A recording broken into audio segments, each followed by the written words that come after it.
Hello everyone, इस video में हम अस्माफ द लॉस्ट विलेज मूवी को एक्सप्लेन करेंगे।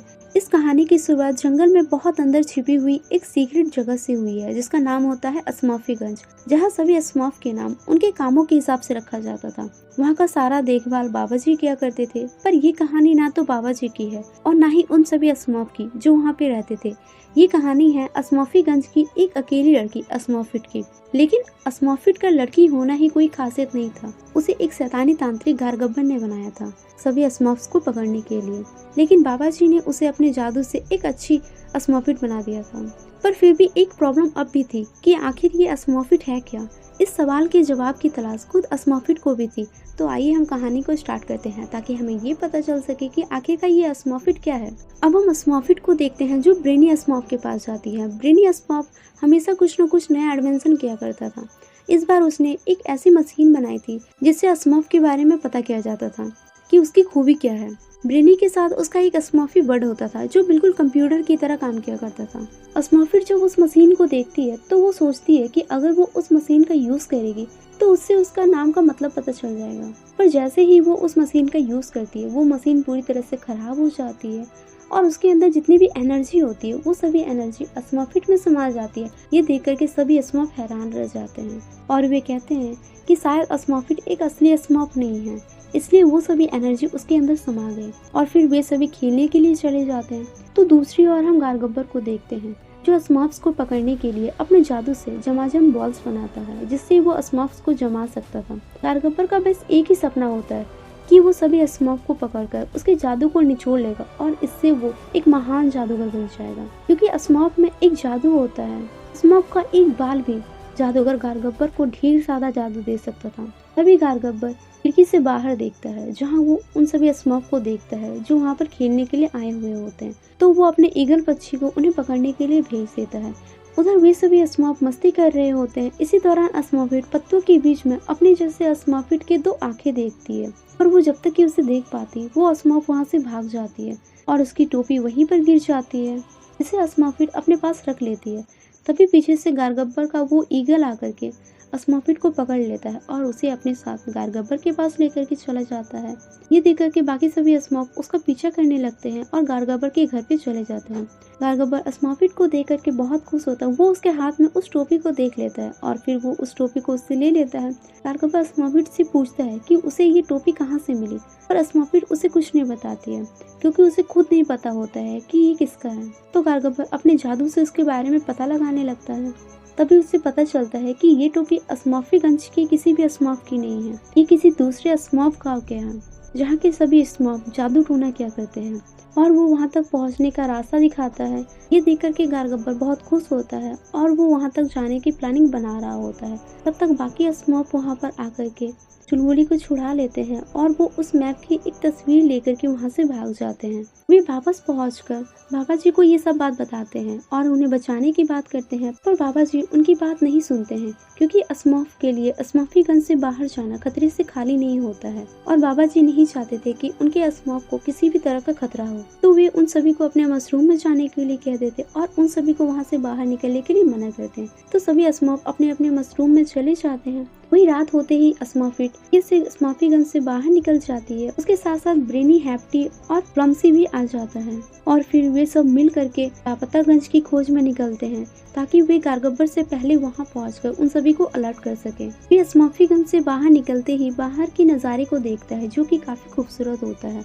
वहाँ पे जितने भी फूल होते हैं वे सभी जादुई फूल होते हैं और वे किसी तरह से वहाँ से बच निकलते हैं। आगे जाकर के वे छोटे छोटे ड्रैगन फ्लाई को देखते हैं जो कि बहुत खतरनाक होते हैं। तभी वहाँ पर गारगब्बर आ जाता है और वो उन सभी अस्माफ को पकड़ने लगता है क्योंकि गारगब्बर नहीं चाहता था कि उससे पहले वे सभी अस्माफ लापतागंज पहुंचे और वो उसे पकड़ने की कोशिश करता है। तभी सभी अस्माफ वहाँ से भागने लगते हैं और भागते हुए सभी एक सुरंग के अंदर गिर जाते हैं। वे सभी अलग अलग हो जाते हैं। प्लम्सी को अंधेरे से डर लगने लगता है तो वो बहुत जोर जोर से चलाने लगता है। तो बाकी सभी अस्माफ एक दूसरे को ढूंढ रहे होते हैं, पर वो सुरंग जलेबी की तरह होता है। वे जितना अंदर जाते हैं वे उतना ही गुम होते जाते हैं। इससे हैप्टी बहुत गुस्सा करने लगता है और वो उस जगह पर धमाका कर देता है, जिससे वहाँ पर मौजूद जितने भी खरगोश होते हैं वे सभी बाहर आ जाते हैं। उनके साथ साथ अस्मॉफ भी बाहर आ जाते हैं। वे खरगोश उन सभी को तूफानी रफ्तार के साथ लापतागंज की ओर ले जाते हैं। रास्ते में एक बड़ी सी नदी होती है। ये देख करके वो खरगोश आगे जाने से मना कर देता है, क्योंकि उस नदी में बहुत ही खतरनाक जानवर होते हैं जो उसकी जान ले सकते हैं, और वे उन्हें भी जाने से मना करते हैं और सभी अस्मॉफ को आगे जाना ही होता है। तब वे सभी अस्मॉफ वहाँ से आगे जाने के लिए एक बोट बनाते हैं और उससे आगे का सफर तय करते हैं। दूसरी ओर बाबा जी अस्मॉफिट के मशरूम में जाकर के उन्हें प्यार से समझाते हैं, पर जब वे देखते हैं कि अंदर से कोई आवाज नहीं आ रही है तो वे अंदर जाकर के देखते हैं जहाँ पर अस्मॉफिट नहीं होती है। फिर बाबा जी बाकी सभी अस्मॉफ को देखने के लिए जाते हैं, पर वे देखते हैं कि वहाँ पर कोई भी अस्मॉफ नहीं होता है। वे सभी अस्मॉफ वहाँ से जा चुके होते हैं। ये देख करके बाबा जी बहुत गुस्सा करने लगते हैं। तो उधर वे सभी अस्मॉफ जा रहे होते हैं, तभी वे वहाँ गारगब्बर को देखते हैं। गारगब्बर अस्मॉफ को देख करके उन्हें पकड़ने की कोशिश करता है, तभी वो वहाँ एक बड़ी सी पत्थर से टकराकर पानी में गिर जाता है और वो डूबने जा रहा होता है। वो सभी अस्मॉफ से मदद मांगने लगता है और वो कहता है कि मुझे बचा लो, मैं सुधर जाऊंगा। ये देख कर के हैप्टी और अस्मॉफिट पिघल जाते हैं और उसकी मदद के लिए तैयार हो जाते हैं, पर बाकी सभी अस्मॉफ उन्हें ऐसा करने से मना करते हैं। पर अस्मॉफिट उनकी बात नहीं मानती है, क्योंकि एक अस्मॉफ कभी भी किसी को खतरे में नहीं छोड़ सकती है, चाहे वो उसका दुश्मन ही क्यों ना हो। पर वे जैसे ही गारगब्बर को बचा लेते हैं, गारगब्बर अपने असली रूप में आ जाता है और वो सभी अस्मॉफ को पानी में धकेल देता है। फिर वो खुद उस बोट को लेकर के आगे का रास्ता तय करता है। वे सभी अस्मॉफ एक झरने से नीचे गिरते हुए एक टापू में पहुंच जाते हैं। वहाँ पर कुछ जंगली अस्मॉफ आकर के उन सभी को बंदी बना लेते हैं, जिनके चेहरे बिल्कुल पत्तों से ढके हुए होते हैं। हैप्टी उनसे पूछते हैं, कौन हो तुम और तुम्हें क्या चाहिए? तो वे सभी अस्मॉफिट की ओर इशारा करते हैं और उन्हें अपने साथ ले जा रहे होते हैं। वहाँ अस्मॉफिट उन्हीं आंखों को देखती है जिसे उसने अस्मॉफीगंज में देखी थी। फिर अस्मॉफिट देखती है कि वो बिल्कुल उसी की तरह एक अस्मॉफ होती है, और बाकी सभी अस्मॉफ को भी देखती है जो बिल्कुल उसी की तरह होती है। वहाँ पर अस्मॉफिट सभी अस्मॉफ को बताती है कि गारगब्बर को इस जगह के बारे में पता चल गया है और वो बहुत ही खतरनाक जादूगर है, वो किसी भी वक्त यहाँ पर आ सकता है।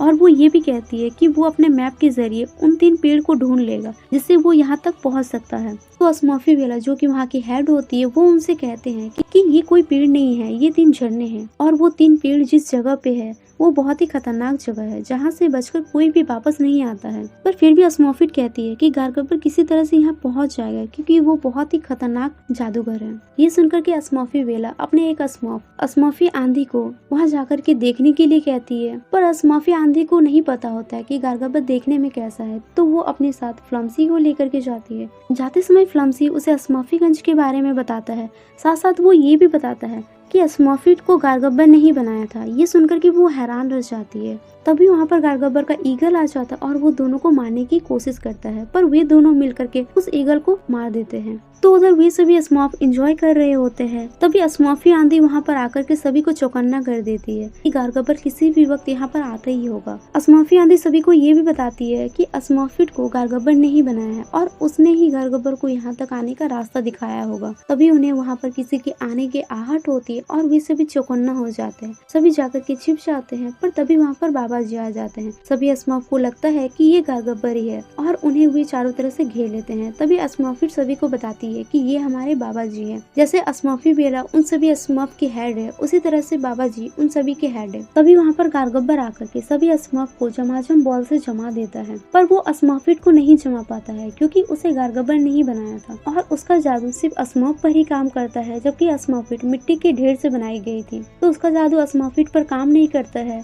और वो अस्मॉफिट को वहीं पर छोड़कर सभी अस्मॉफ को लेकर के चला जाता है। ये सब देख कर के अस्मॉफिट रोने लगती है और वो सोचती है कि ये सब उसी की वजह से हुआ है। फिर अस्मॉफिट सोचती है कि वो तो एक असली अस्मॉफ भी नहीं है और गारगब्बर का जादू सिर्फ असली अस्मॉफ पर ही काम करता है। ये सोच करके वो सभी अस्मॉफ को बचाने के लिए गारगब्बर के पास चली जाती है, जहाँ गारगब्बर सभी अस्मॉफ को बंदी बनाकर उनके इत्र को निकालने जा रहा होता है। तभी वहाँ पर अस्मॉफिट आ जाती है और वो एक शैतानी अस्मॉफिट की तरह बात करती है। वो कहती है कि मैं एक अच्छी अस्मॉफ का नाटक करती करते करते थक चुकी हूँ। अब मैं आपके पास वापस आना चाहती हूँ। कारगब्बर उसकी बातों पर यकीन नहीं करता है और वो कहता है कि मैं कैसे मान लूं कि तुम बदल चुकी हो। तो अस्मॉफिट कहती है कि अगर मैं आपको बाकी सभी अस्मॉफ का पता भी बता दूं तो सोचिए आपके पास कितनी ज्यादा ताकत आ जाएगी और आप एक महान जादूगर बन जाएंगे। ये सुनकर के सब हैरान रह जाते हैं। फिर अस्मॉफिट कहती है कि आप मुझे अपने काले जादू से पहले की तरह शैतान बना दीजिए। ये सुनने के बाद कारगब्बर उसकी बात मान लेता है और उसे बुरी बनाने जाता है। पर अस्मॉफिट में बुरी पावर से ज्यादा अच्छाइयाँ होती है जिसके आगे कारगब्बर का जादू नहीं टिकता और कारगब्बर बुरी तरह से हार जाता है। इस तरह से अस्मॉफिट सभी अस्मॉफ को बचा लेती है और वो वापस से मिट्टी का ढेर बन जाती है। ये देखकर के सभी बहुत दुखी हो जाते हैं और उसके लिए वे सभी मिलकर प्रेयर करने लगते हैं। इस प्रेयर में इतनी ज्यादा पावर होती है कि अस्मॉफिट वापस से जिंदा हो जाती है। इसी के साथ ये मूवी एंड हो जाती है। तो यहाँ हमें अस्मॉफिट के नाम के बारे में पता चल जाता है कि अस्मॉफिट को एक वर्ड में डिफाइन नहीं किया जा सकता है। इसके लिए हमें एक पूरी बुक लिखनी होगी। तो दोस्तों ये थी असमॉफ द लॉस्ट विलेज की कहानी। ये कहानी आपको कैसी लगी कमेंट में जरूर बताएं। Thanks for watching.